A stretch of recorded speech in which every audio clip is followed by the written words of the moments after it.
Welcome back, episode 19 of the Precious Metal Gents podcast. I'm Zan here with Brian. We are, as you can tell from the title, not doing a PMG episode tonight. We have a collector conversation with our friend Joe later on. Uh, we're not abandoning the series by any means, but we have some guests that have particularized schedules, and we need to work around those because we want to have them on and bring you guys the best content. So we anticipate going forward that there will be sequential episodes focused on the PMG, but there may be a collector conversation or some other profile kind of interspersed. So just keep that in mind going forward.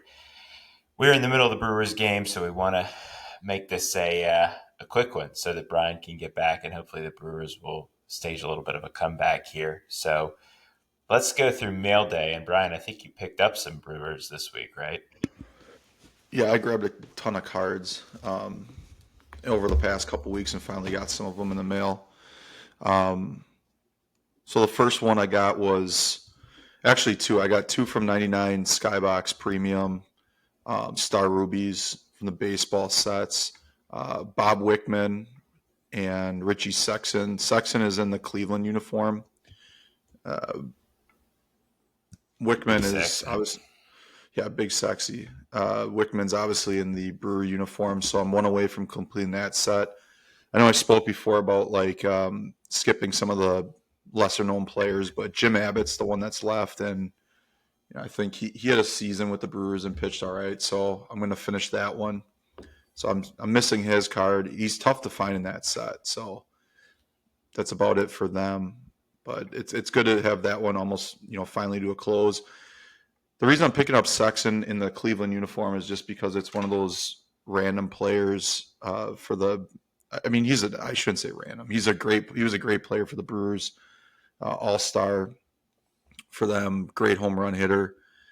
But I mean, I liked the Indians back then too. I thought it was a pretty cool team. He's just a great player. He's cheap. It's in the time right now where things are going for insane amounts of money.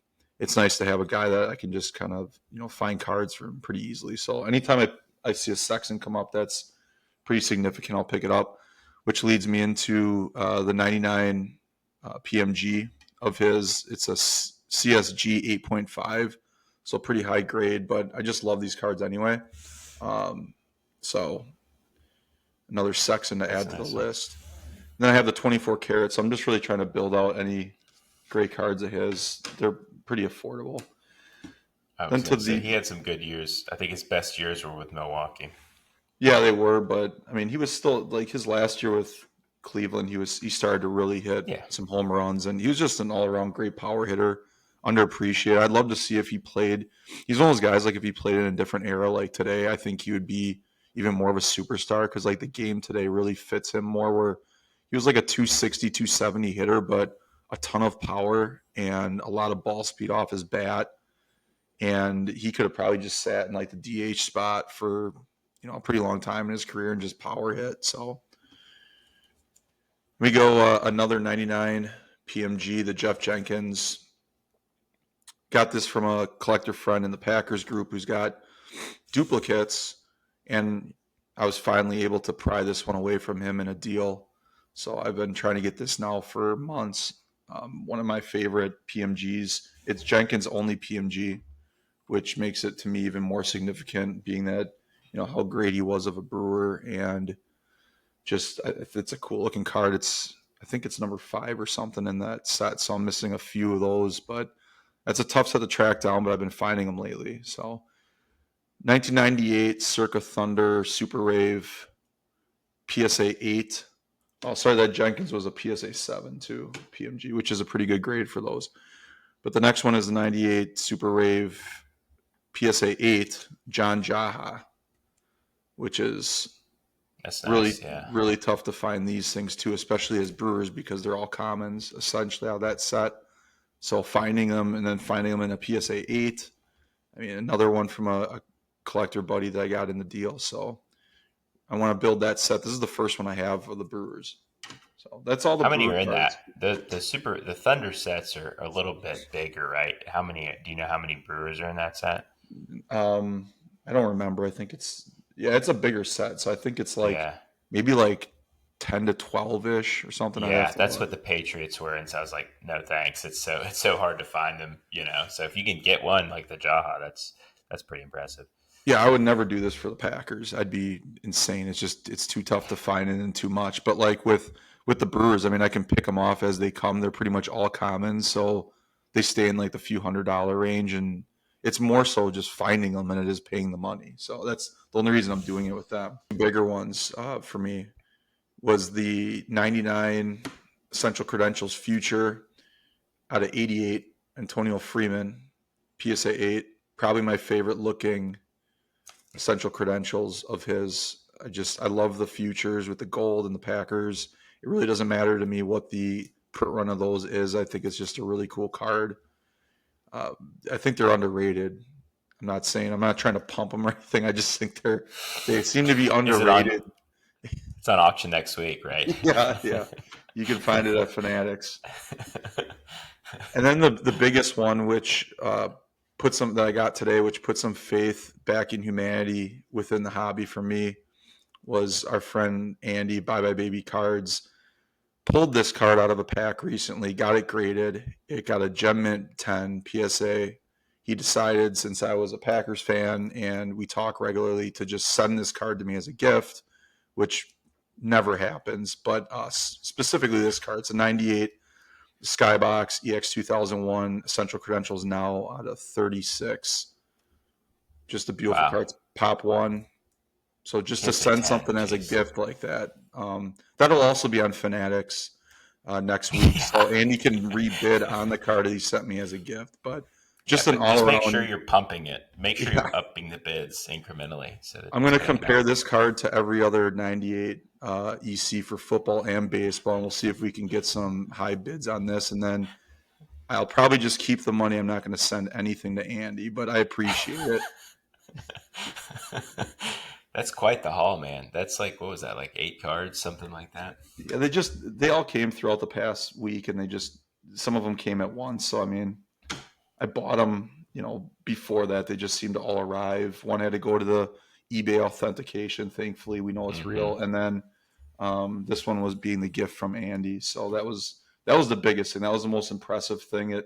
When you get things like that from somebody that they really don't need to do something like that, I can't emphasize enough how thankful I am, and the fact that he pulled it.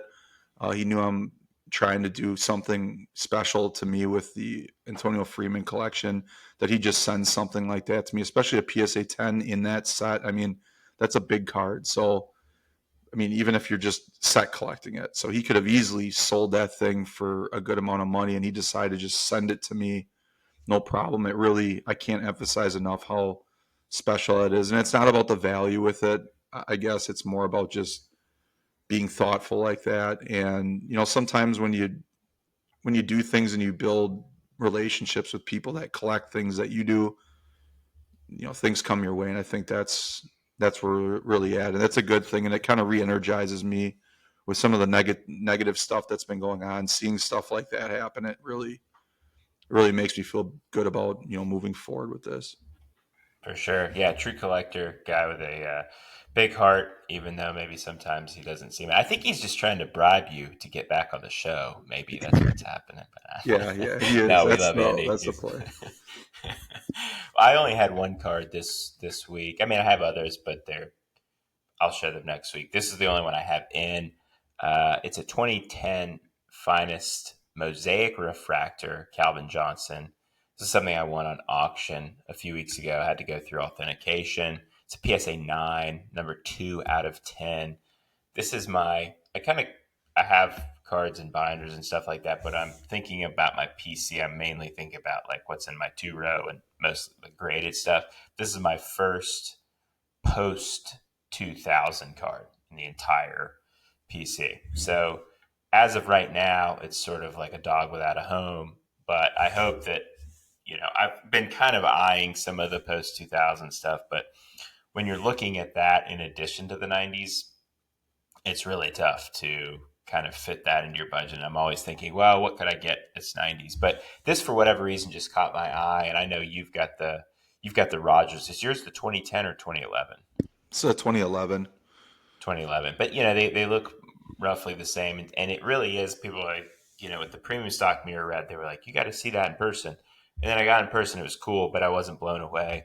This one actually did really impress me. I thought it was just going to be like the modern Panini Mosaic refract, the product and the parallel Mosaic in Mosaic.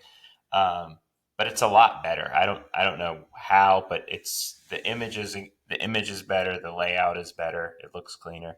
So I really like that one. I don't think I'm starting a Calvin PC. Don't think I'm starting a 2010 Finest PC, but it was just something that caught my eye, and it's pretty affordable, all things considered, relative to like a 90s card, for instance. If that was a Jerry Rice or a Randy Moss in the 90s, it'd be 5 times that. So uh, happy to add that one to the collection. We got card of the week here. It's kind of an interesting one. It was actually mentioned a few weeks ago, but it's sort of the focus this week.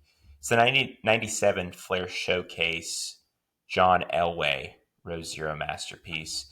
It's a graded authentic by PSA.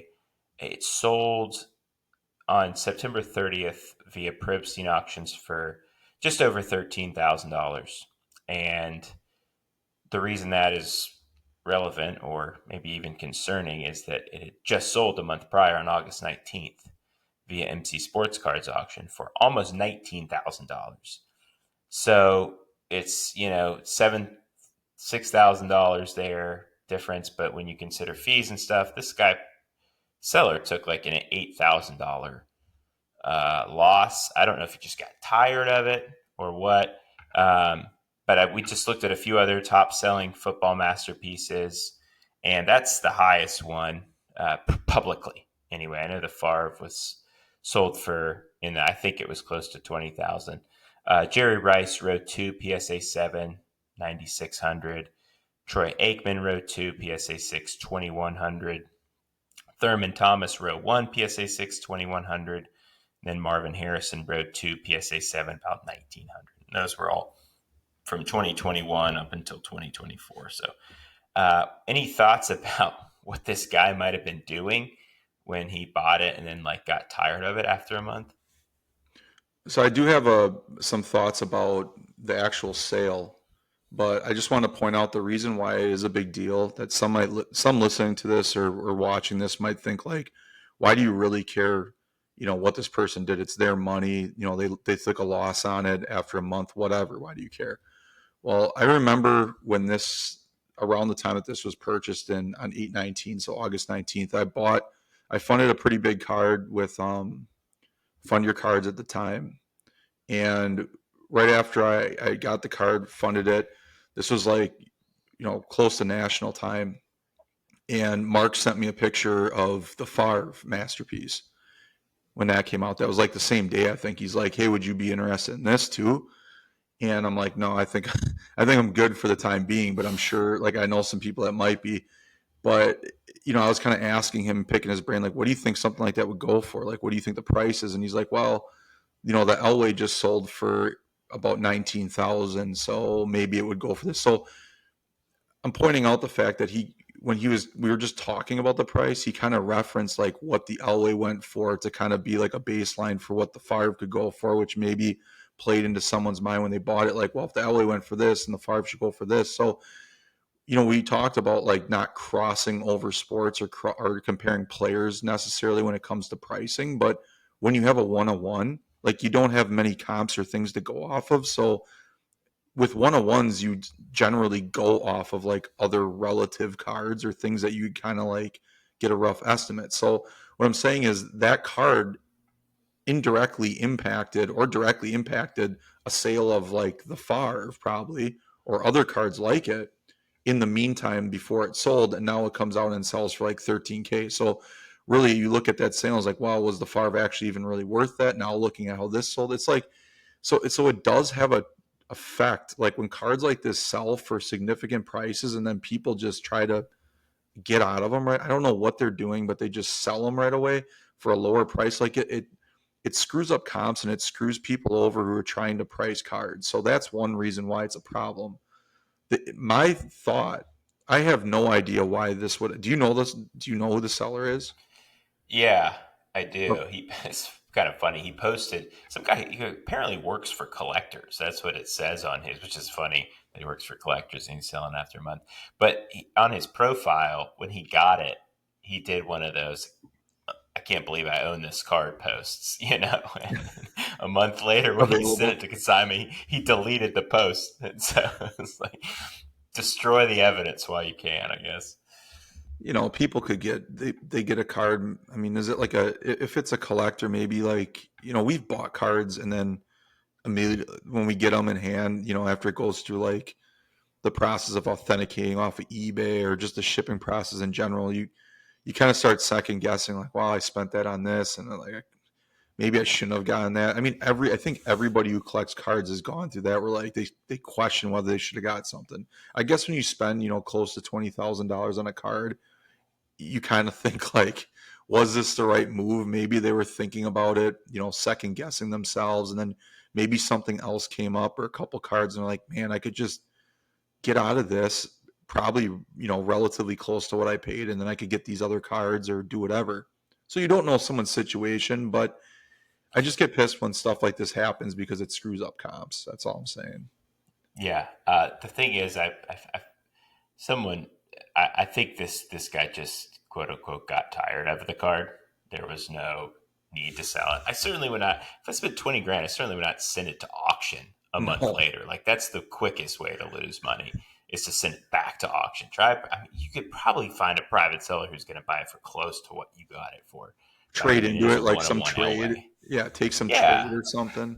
yeah, exactly. So it's just kind of a strange situation. All right, let's jump into listener questions. First one is from Justin at 740 Smith Cards. What are your thoughts on uncut sheets as art pieces? And I think what he means is uncut sheets of cards, just framing them, putting them up. I've seen people do this with like the Spinatron does it, like the EX 2000 ones. What do you think about that, Brian? I think it's awesome. I just think that sometimes when you find them, or the ones that I've seen, they seem to be really expensive. And then I think like, can I just buy a card that I like instead of having this uncut sheet? But if I had like a lot of money, even like Spinatron has, obviously, then I'd buy up as many sheets as I could. I'd fill an entire basement or a house with them if I could. I think they're cool because I mean, a card itself is art. So when you put all of them together, like the set, I don't think anything really compares. I'd rather have that thing framed on the wall so I could look at it all the time than even having it in a binder. So I love having cards like that in a binder. But if you could put like a set together of like a PMG set, I think green and red football has been sitting on eBay for like $200,000 asking price for like the last like 5 years or something, and no one buys it. But imagine if you had both of those framed up; those would be really cool. It's just I think people price them way more than what they should be, but then you have to take into account like what the person's intention in buying them is. Are they trying to cut these things up and do whatever? There still is a market for cut sheets of non-serial number PMGs. Just ask BGS and Fanatics, or formerly PWCC. I mean, people still do buy these cards, so I think that's what drives the prices on some of these uncut sheets. But yes, to answer the question, I think they're awesome, and I'd love to have some for sure. Yeah, they are cool. It doesn't do it for me mainly because I think there's something I like about having the 5x3, separate. But my friend Kevin, Colorado collector, he buys some of these uncut sheets and displays them, and it always looks really cool. So I like it when other people do it. But yeah, I think it's neat, and it certainly, if in some instances it's good for the hobby. It keeps uncut sheets out of circulation and preserves them in their native format. One is from our buddy Drake's PC. Any 90s parallels where you'd like the higher numbered copy over the lower number parallel. So what he's referring to is like, if you think of like, let's just say Bowman or Topps Chrome, would you like, if it's a higher numbered X Fractor or something, as opposed to like the red being lower numbered? Or like specifically when he sent this message to me, he gave the example of essential credentials. So he would prefer like the Peyton Manning um, 99 essential credentials now because it's got that silver background. It looks really cool. It looks better with his uniform, his white and blue uniform, than the future with the gold does, even though it's lower serial number. So like he was more. I mean, you can really see the parallel, no pun intended, for the essential credentials, but like really any set. And for me to answer his question, yeah, I showed an example tonight that Freeman Future 99 Future was gold, and I love the gold, like I said, better than the now, which is the silver. So I would take this. I don't care what the serial number is. I take this for any Packer over the now, and that's probably one of the reasons why I don't chase the now for the Favre, because it's significantly lower serial number. But I think the gold looks way better. Same thing with the 98. It's like if I'm getting a Packer, I love the nows if I can get them. Obviously, I'm not going to get the 4 out of 4 or out of 4 Favre, but like the nows look the best because it's like a semi color match with that goldish hollow foil background and then the green or yellowish, whatever you want to look at it. But yeah, so to answer his question, yeah, I don't really care necessarily about that. That was really the only one I could think of. I struggle with this one. Like I have my answer was going to be the Pedro 98 Future because the magenta tone matches the red in the Red Sox uniform a lot better than the yellow of the now. So that's why I like the Future better. But I was trying to think like, more recently with Panini, and I don't know if this is the impetus for his question or not, but the gold, it's black finite for president. The black finite's the king, and then gold is next. Nobody gives a shit about like the green disco out of 5 or the green shimmer out of 5. Same with optic. Optic has a green out of 5. People want the gold. I can't think of a comparable situation in the 90s off the top of my head, and mainly that's because there's not as many parallels. Now, I've heard some people say they like the 96 mirror gold for football better than the premium stock mirror red because maybe they don't like the Dufex finish. I've heard that. I don't actually. I kind of like them about the same. I don't really have as much love for the premium stock mirror red as other people do. But the mirror gold is nice. Those aren't serial numbered technically, but they're considered finite print runs. I just think that another example, we're pushing a little bit out of the 90s. Maybe the O2 finest gold refractor number 25 over the X Fractor number to 20. That could be an example where people love gold, and it's not a big patch of gold. It's just kind of a small area, but that's one where I could see the choice being difficult because they're so close in print run. But essential credentials is always kind of the easy answer because the team color match will trump the non-team color match. All right, our final question. Doc underscore collects underscore cards. He wants to know, I guess, pros and cons here. Buying from a funding service versus waiting it out and buying from an auction. It seems like auction sales are always less. What do you think about that? The auction sales it's always best if you can find the thing at auction. Well, I shouldn't say always, but like usually it's best. But there's so many factors that play into auctions. Like I've just gotten killed in a couple of auctions recently where I thought I was going to win the card all week. I was just preparing for it. I was like actually ready to, find a way, if I won this card, like maybe I'll sell this other card that's a little bit less, just to kind of help pay for it. I was like already preparing my mind for it, and then I just got blew out of the water. So it's not always that auctions are less, but I guess the cards that I like to use funding services for, I don't use them really for just any cards. The ones I use them funding services for generally like the one-on-ones or the super rare stuff that I just couldn't put the money down or the cards down right away to get, and I'm probably never going to see them again. And that's what I've done recently, where I've had to make quick decisions and just worry about it later. That's the reason I use funding services, where I would never want those things to go to auction because there's no way I'd be able to even afford them. I mean, they're even high with the funding service, but then you let the thing run to auction, it would just go crazy. So I want to keep the funded cards through the service, I want to keep away from auction. So that's why I'll quickly use a funding service to just grab it so it's not on eBay or something public. Yeah, that's exactly right.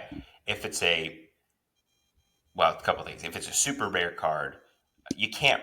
I wouldn't wait on it to go to auction. I mean, unless you see that it's being auctioned regularly, And even in that case, that may mean that in the future it's not going to be because they're getting locked away. But if it's something that's really rare, I wouldn't bank on it coming to auction. Maybe if you don't really care and you're just like, I could go either way. Maybe I'll just wait and see how it does on auction. I could see that. But if it's really rare, you want to jump on it. Another, like you said, which is like, I see this card and it hasn't come up for auction in a while. And I know that when it does, it's going to go for a lot more than this price that I could get it for right now. And because whatever price this is based on is maybe some outdated sale, or maybe it's some comparable player in the set or similarly numbered player in the set or whatever it is, and you think it's maybe a little bit underpriced, and you think the auction is going to produce a higher price, then you know it it seems to make sense. Now, if you're patient, unlike the two of us, maybe you can afford to wait it out a little bit. But there are definitely cards that Brian and I both have that we wouldn't have been able to get on auction. I mean, like your Favre 24 karat was on auction, but it was something that you jumped on when it was raw back then, and you didn't have the benefit of a funding service. But that's something maybe you would have done at the time just to secure that. So I think funding service is great if you feel like it's an a car that you want to get urgently and you need to do it now. That's a good way to do it rather than waiting it out. All right, we've got Joe JRF Illini coming on now. He has a great, diverse collection and shares with us some interesting stories. So, hope you enjoy that. All right, we are here with Joe JRF Illini, or the man I called JR Fellini once upon a time, and he promptly corrected me about that. But it was helpful, and then now he's put like the phonetic elongated pronunciation on his profile so that everybody knows that it's Illini. Joe, how you doing, man? I'm doing well. Very happy to be here. Love your show, and this is exciting. Thanks, man. I've wanted to have you on basically since we started because I love the diversity in your collection. But we always start the same way with our guests. So take us back to when you were a kid, and if you collected then, what you were collecting, and why, and then kind of the evolution of that journey up until the present time. Okay. As best as I can tell, it would have been in, I say 1986. I would have been 5, turning 6 then. And I have some clear memories of having just a ton of 86 Topps baseball cards lying around, not so much 85, which is why I pegged at 86. And the earliest trading card memory that I can recall is going with my dad to a little collectible coin shop. So he collected different things throughout his life, and one of the things that he collected since he was a kid were coins. So pennies, nickels, quarters, just old timey coins. So one day we went to a little coin shop in our little town in northeastern Illinois. And I was not interested in coins. I was more interested in trading cards, and they had a little trading card section there. And I specifically remember them having like team sets bagged up.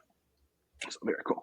So my dad was nice enough to buy me. I was 5'6", so I didn't have uh, much income of my own. I was a real slacker at the time. So my dad was nice enough to buy me one team set. And the team set I wanted, 85 Topps, I wanted the Oakland Athletics because I was impressed by Jose Canseco. Nice. Now that I think back, he probably wouldn't have been in that team set. He was just in the Topps traded set. So I would have ended up getting the set and opening the page through and okay, where's the Canseco? I've been disappointed, but as it turned out, they didn't have the A's.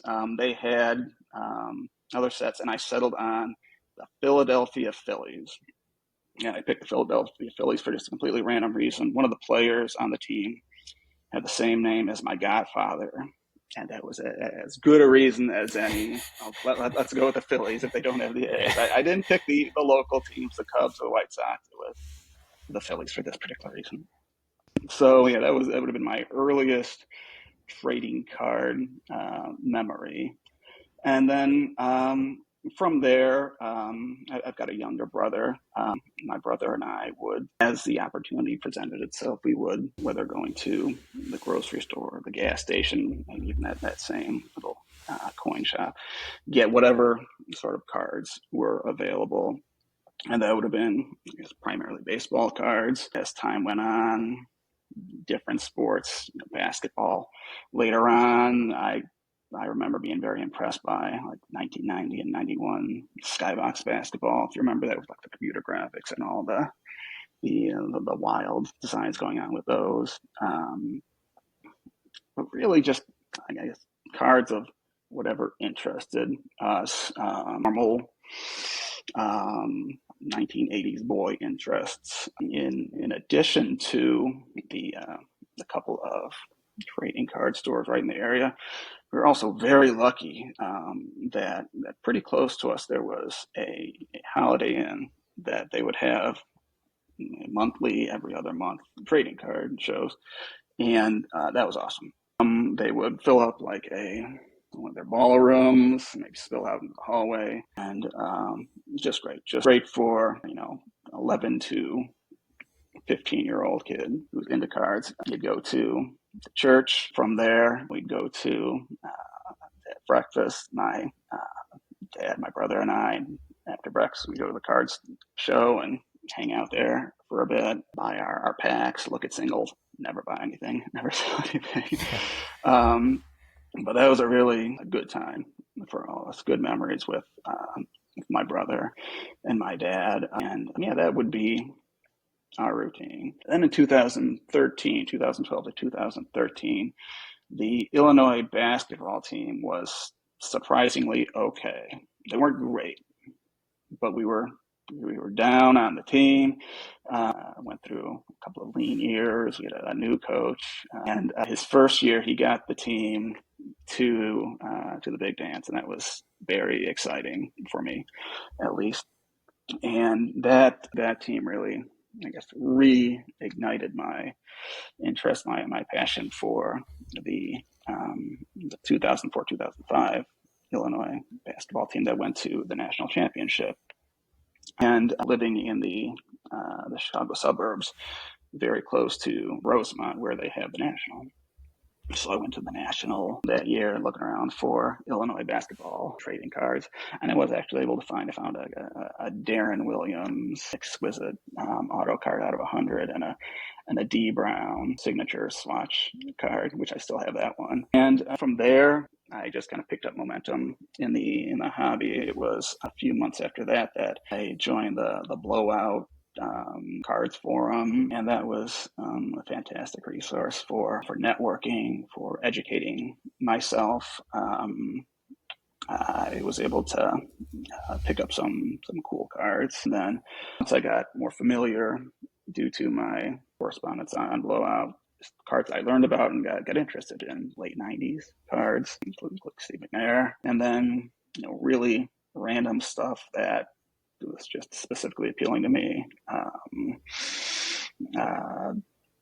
Wrestling cards, other University of Illinois former football players, Bears players, competitive eater trading cards. And that's kind of where I'm at right now, continuing to learn about all those sets that I missed while I was gone, and kind of filling in the gaps of my hobby knowledge and my collection from those years. I was looking at your page. The first card that you have posted on here is the McNair Precious Metals. How did you get into Steve McNair, and what was your early on focus, and did it change at all, with McNair moving forward? Yeah, as I spent more time on the Blowout forums, I got more educated on different types of cards, ones that I was unavailable for, and the ones that seemed to consistently get my attention would have been the late 90s ones, 96 to 99. that's when the technology was improving, the competition was getting more fierce, and you could really see an effort being put forth in the cards and a desire to right the wrongs of the past, the overproduction of the junk wax era with the rare parallels and inserts and numbered cards. So at some point, it would have been in 2015, I got in my head that, wow, I want to build up a late 90s collection for myself. So I checked what other big time collectors on the site were doing. I specifically looked at HT Outlaws, has probably the best Barry Sanders collection I've ever seen. And he was active on Blowout. He has his own website that lists all of his 90s Barry Sanders cards and various images of everything. So that was very informative, educational for me. And I decided I want to do something like this dude here. So my first thought was, let's get a Bears player, because I grew up in Illinois as a Bears fan. But late 90s Bears teams were bad. And the players were, you had some serviceable players, some memorable players, but no one that I could just kind of hang my hat on and just collect kind of a good run of cards from like 96 to 99. That's what I was looking to do. If I had acted sooner, I would have gone after Emmitt Smith, because he was my guy. I like the Bears, but Emmitt Smith was my guy. So I have, since getting back in the hobby, gotten some Emmitt Smith cards. And if I wouldn't have taken that big break from the hobby, my Steve McNair collection would be basically the same thing, but an Emmitt Smith collection instead. But as it turns out, with no good Bears options, kind of fell back on my secondary team. The Houston Oilers, the Tennessee Titans. And they're my secondary team because they were my dad's primary team. And my dad did not grow up in Houston, but he grew up in Illinois and lived his whole life here. But he got into the Houston Oilers because one of their players was a pro wrestler. And that was a reason that I can entirely relate to. That's the sort of thing that I would do. Just pick some stupid reason and decide, okay, I'm all about these guys now because this pro wrestler is on their team now. So for the longest time, the Oilers and then the Titans have been my secondary team. So with no good Bears options for 96 to 99 collection, I moved to my secondary team. So from there, you have two very good options. You got Steve McNair and you have Eddie George. And either one of those two would have been a fantastic choice. I went with McNair, just figuring there would be less competition for various reasons, and I think that was probably a good choice. There are currently some fantastic McNair collectors, great guys, but I have to believe that on a one-to-one basis, the McNair cards that I picked up and cheaper than Eddie George probably would be. You got competition from Ohio State collectors and Oilers Titans collectors that you're not getting from Alcorn State collectors. Right. So it was a calculated choice to find somebody who would cover me nicely from 96 to 99, where I think that was the best era for cards without being too unavailable or expensive. And that's why I didn't pick like basketball or baseball, because forget it, so much more expensive than football. Any particular McNair cards that you're without spoiling any of your top 5 cards, but a few McNair cards you want to highlight as your favorites? Even when I started collecting, the ones that 2015, the ones that were the big chase ones are still the big chase ones now. So the PMGs, I got it was a big day for me when I got a PMG green, and I got a screaming deal on it. I should shout. I don't know if he's still collecting, but I need to give a shout out to Blowout member Burke23, who hooked him up with not just my PMG green McNair for a screaming deal, but an insane deal on the 98 Essential Credentials Now McNair out of 27. For the longest, it took me forever to find the now or the future 98 McNair. The one's out of 27, the other's out of 34. And for the longest time, I'd never even seen it. I thought these must not exist. And the dude has the fastest eBay finger in the world. I'm convinced because the green PMG McNair, the 98 now. He got them for crazy steals on eBay, and he was kind enough to not hold me up for moving them to my collection. So they're obviously big cards in any collection, and more meaningful to me because this dude on some trading card forum hooked me up so kindly. Beyond that, yeah, I've kept a list for myself of the McNair cards on my checklist. My checklist is cards with either a serial number or a well-established print run of 150 or lower, just so we can sweep in the PMG Reds, numbered at 150, 135, but we call it 150. And out of that list, I'm down to fewer than 10.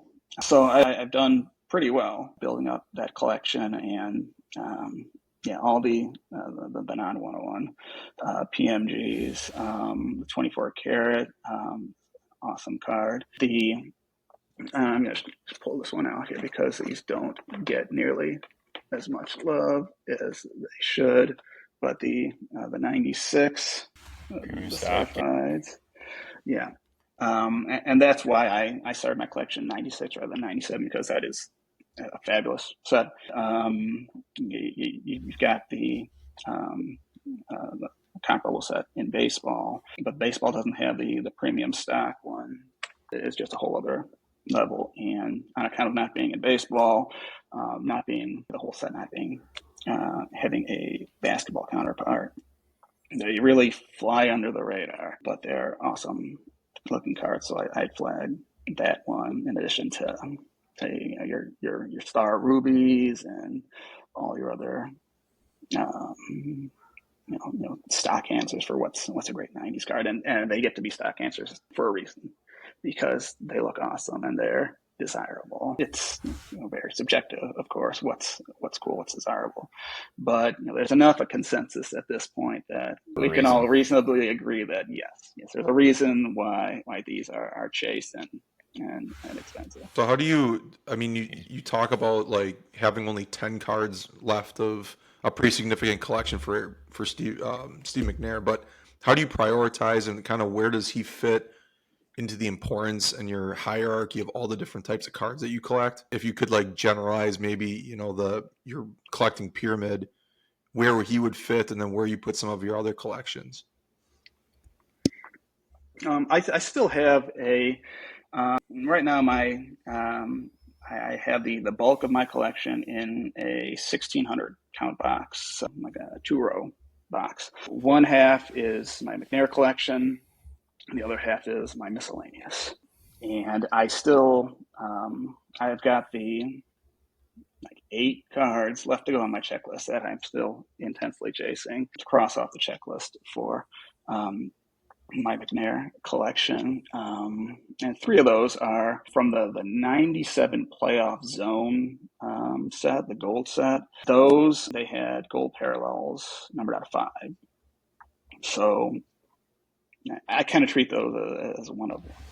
That you don't count one of ones in your checklist, and those are rare enough that I have one out of the 4 McNair variations from that set, so that's pretty cool for me. But I'd still place a high priority on my McNair collection. I have 2 priorities right now, I suppose. On the lower end are the McNair cards.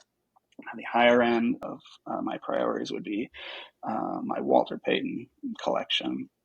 And that's one that I've gotten into. I got into in 2021 at the National. I picked up my first Walter Payton pack inserted signed card, and I've been on chase for those since then.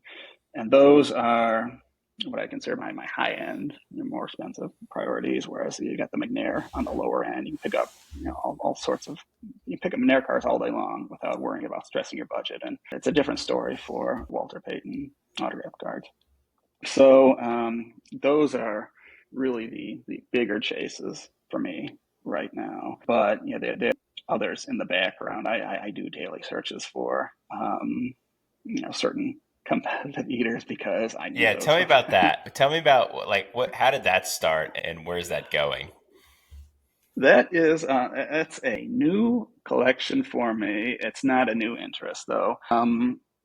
It's something that I've been following for probably at least 20 years now. Back in the early 2000s when Takeru Kobayashi came to the U.S. and just kind of, not an over-exaggeration to say, he was like Babe Ruth, basically. Babe Ruth back in the day.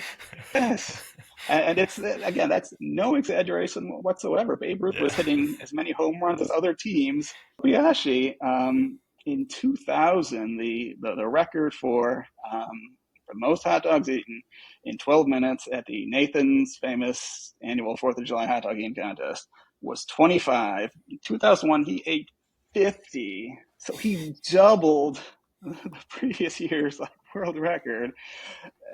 That is literally Babe Ruth sort of stuff. It makes me wonder how many dogs the Babe could have eaten given 12 minutes to show his stuff.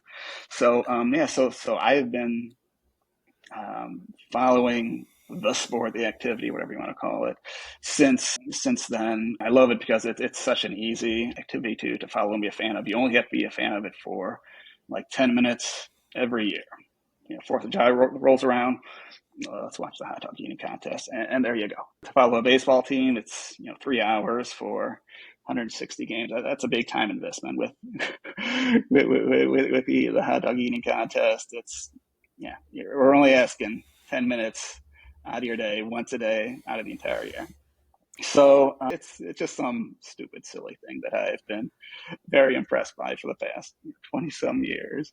And it's an annual tradition of let's watch the hot dog eating contest. Yeah, I like it. Hey, I have to ask though, have you ever done any competitive eating competitions yourself or any challenges at restaurants? No. I would love to. I love the idea of that. What about where you just get a shirt if you eat a whole burrito, like one of those gigantic burritos? Nothing even like that where you. I'm happy to watch from the sideline. You don't want to be that guy who's wolfing down a 15-pound burrito at the local Mexican restaurant. It's my best eating days are past me, sadly. I could train my son for that. He's 6 years old. I can prep him, in 15 years, he might be the next Joey Chestnut, God bless him. Or maybe he's the next Zay Flowers. We don't know. Equally impressive. Not equally lucrative, but equally impressive in my book. Yeah, exactly. So tell us a little bit. I know we talked a little bit about the McNair stuff. Do you feel like, I know you've got 10 cards on the list, and we asked you to make a top 5 for this segment, and it's not all McNair cards, and I don't know what they are, so maybe there's no McNair cards. So take us through your thought process in getting these top 5. Were you looking at just the 90s? Were you looking at multiple eras? Mm-hmm. And then kind of share with us 5 down to 1. I suppose that the theme of my talk today and of my collecting ethos has been I buy what I want. I don't a lot of people today, they ask, what should I buy? And that's never really occurred to me. I know what I like, so I buy what I like, and I suppose I applied that to my top 5 list here. There are going to be a couple post-90s cards here that I couldn't possibly leave out. They are just so significant that they couldn't fairly be left out of a list that includes all of my collection, but I did include some 90s cards that I think are pretty cool. No McNair cards, as much as they are my current chases. No McNair cards, no Walter Payton cards have made my top 5, which surprised me, but here we are. Okay, well, thanks for joining us. See you later, Joe. No, if you don't have any McNair cards now, I'm just kidding. Go ahead and start. Share us what you got. Okay, I couldn't be bothered to rank them, so I put them in reverse chronological order. So we'll start with more recent stuff and we'll work our way back to the good old 90s. First off, this is a card I got from Blowout in 2014. This is what I'm showing you. It's incredibly hard to see, but what it is, 2009 Exquisite Football. This is from the Legendary Signatures subset. 4 on-card autos. We've got Barry Sanders, Earl Campbell, Gale Sayers, and Emmitt Smith. This is numbered out of 4. And I know where 2 others of these are, but there is still one out there if you want to crack some boxes of 2009 Exquisite Football and try to unearth the 4th one. So, this one, like I said, 2014, I got it from a gentleman on Blowout who now goes by the name The Sport Card King on Instagram, the infamous museum. And I was able 10 years ago to pry that card out of his collection, and I can't imagine I would have been able to do that in the present day. Despite that, getting this amazing card out of his collection, we still are on good terms. This is maybe the most personally significant card in my collection. 2006, 2007 Exquisite Basketball. This is dual autographed logo man, Darren Williams, D. Brown, the 2 big stars, big names from the 2004-2005 Illinois basketball team. So this is the card that once I was back in the hobby, I knew that it existed. I was chasing it, and I was lucky enough to find the owner on Blowout. And it was a long story how I ended up with it, but I found out about it at some time. I was like, cool card, man. And I just kind of forgot about it for a couple of years rather than pursuing it right then and there. And a few years later, I got back in touch with him, and I was able to add that to my collection. And I was probably dissuaded from going after it right away because it's the sort of card that would typically be out of my collecting budget, but due to various machinations, I found myself in position to be able to realistically afford a card like that. And he was kind enough to accept my offer on it. And it's a very big card, obviously, in my collection with a line I being right there in my username, and it being probably the best card from those guys from that amazing 2004-2005 team. If I force you to pick 2 McNair cards, you have to get rid of the rest of your collection. You can only have 2. Off the top of your head, what would you take? I won't hold you to it. Like, I'm not going to say like gun to your head. You got to pick 2. I'm not going to hold you to it, but no, we are. We're going to sell the rest of your collection. We're actually going to go to your house. I got plane tickets tomorrow. We're going to get you. Just going to auction it all at a yard sale. I knew this day would come, so you got to get down to 2 cards at some point. That's every collector gets to. That's it. It's the art of consolidating. You're consolidating down to 2 cards. What are you going to do? Against your will, yeah. It would probably, one of them would have to be the PMG green. It just kind of has to be. Partly because of how significant it is, and partly because of the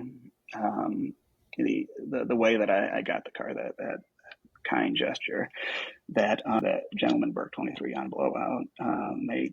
He was chasing the red PMG set. I had a red McNair that he didn't have, so he traded the green for my red. plus Wow. the price that he paid for the green, Wow. which was $80. So the green cost me my red and $80. So the dude could have, by all rights, held me up for, at the time, it would have been a couple $100, $300-$400, Yeah. and that would have been completely understandable.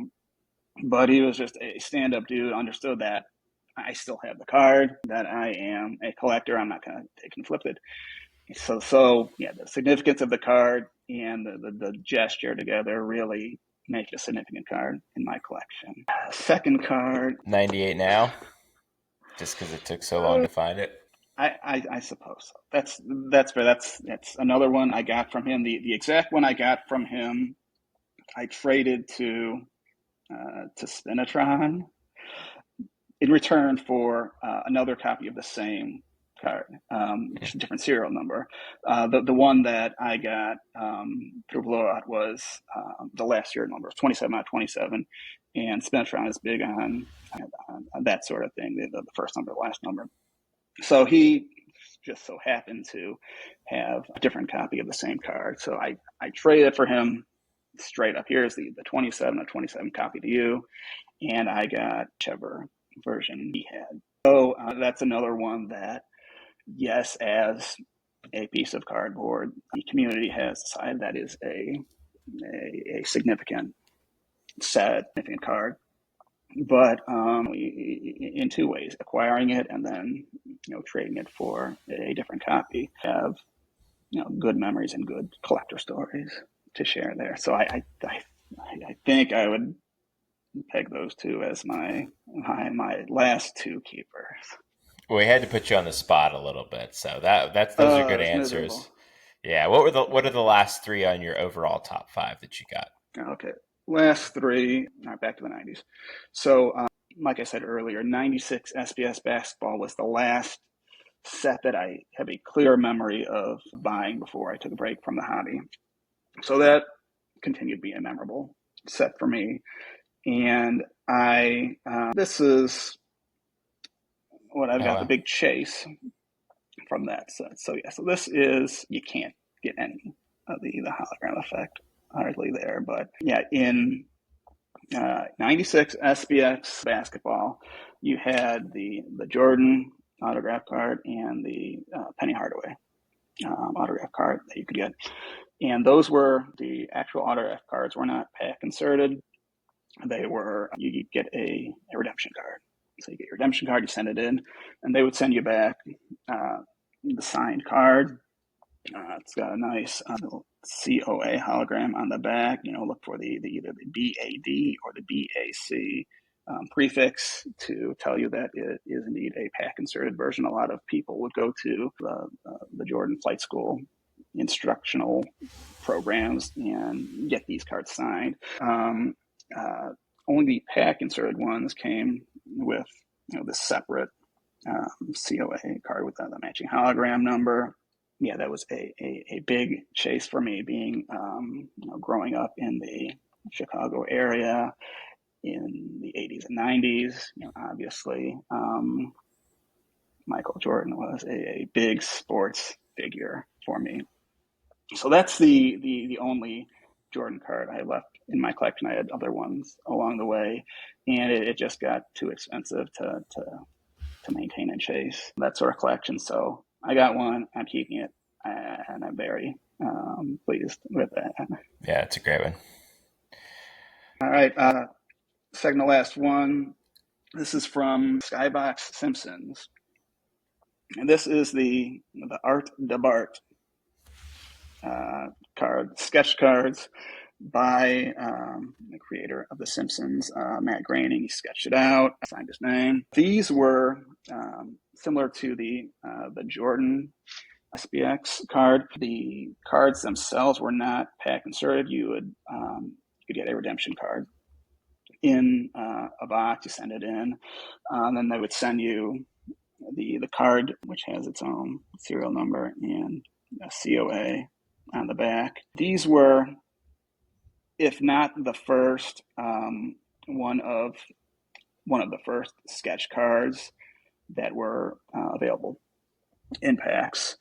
So 400 redemptions available. Not all of them were redeemed.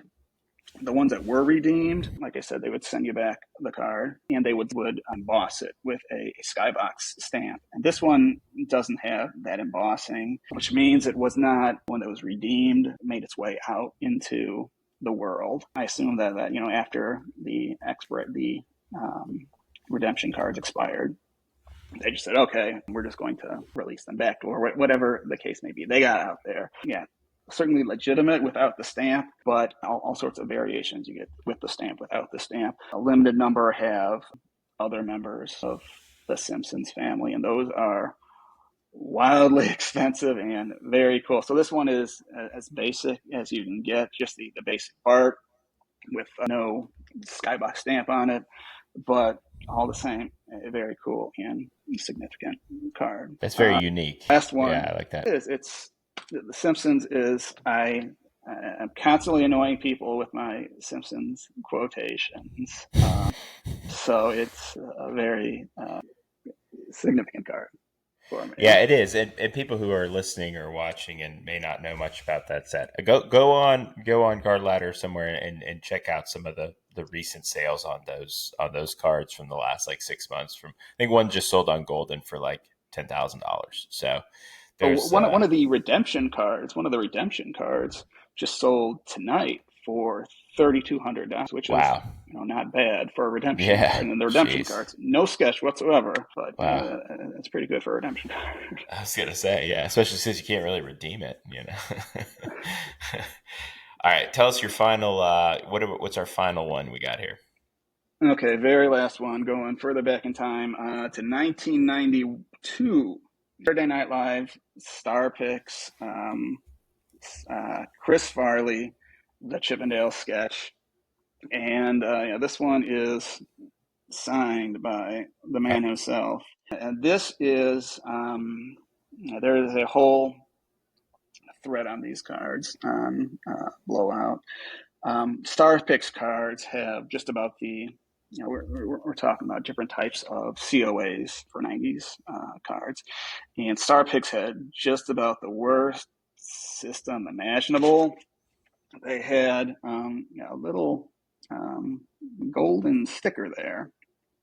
So someone at the company would just put their sticker right on the signature cards, and they would go out in the world. These Saturday Night Live ones, I think the consensus now is they were not packed out, that they were otherwise made available by the manufacturer, whether that was through card shops that were near to the company or at the National, some other show. These were, the consensus, not packed out. Other Star Pick sets were packed out, and you could get the same sort of signature cards in the packs with the COA stickers on them. But the problem with COA stickers is that they are easily removable. So you'd get a signed card of some jerk, and you take it off and you put it on a Chris Farley card, or the real popular one is Brett Favre. So you get your sticker off of this guy, you put it on your Brett Favre card, you sign it, and there you go. We have a legitimate Chris Farley, Brett Favre autograph card, and it's one of these cards where you have to be very careful buying it. And I was only brave enough to buy it after the Blowout authority on these cards gave it the thumbs up. So I've not attempted to get it authenticated by third-party grader, but his say so has been good enough. It's probably more valuable than these third-party graders. So proceed with caution if buying any of these Saturday Night Live cards. But what a set they had. You got Farley, Adam Sandler, Mike Myers, Rob Schneider, Phil Hartman, Chris Rock. So a very desirable set for someone who had that as their Saturday Night Live cast, which was guys my age. Sandler, Spade. Those are the best days. The best days, for sure. Yes. Well, that was awesome, man. Thank you for sharing that. We obviously we talked a little bit about McNair cards, but I really enjoyed the discussion about all the other different stuff you collect and seeing Bart Simpson, Chris Farley, Michael Jordan on the top 5 of McNair collector was pretty interesting. So, man, we enjoyed this conversation. Appreciate you sharing your collection with us, and thanks so much for coming on. Hey, thank you for having me on. It was a great time. All right. Well, thanks again to Joe for coming on, showing us his collection. I mean, we saw everything from McNair, Bart Simpson, Michael Jordan, Chris Farley, a little bit of everything. Next week, we will be back with a PMG episode. We have a very interesting guest who will be coming on, and I definitely think you will want to hear what he or she has to say. So stay tuned for that and enjoy week 5 of the NFL season. And if your team's still in the MLB playoffs, hopefully they advance. Catch you next week.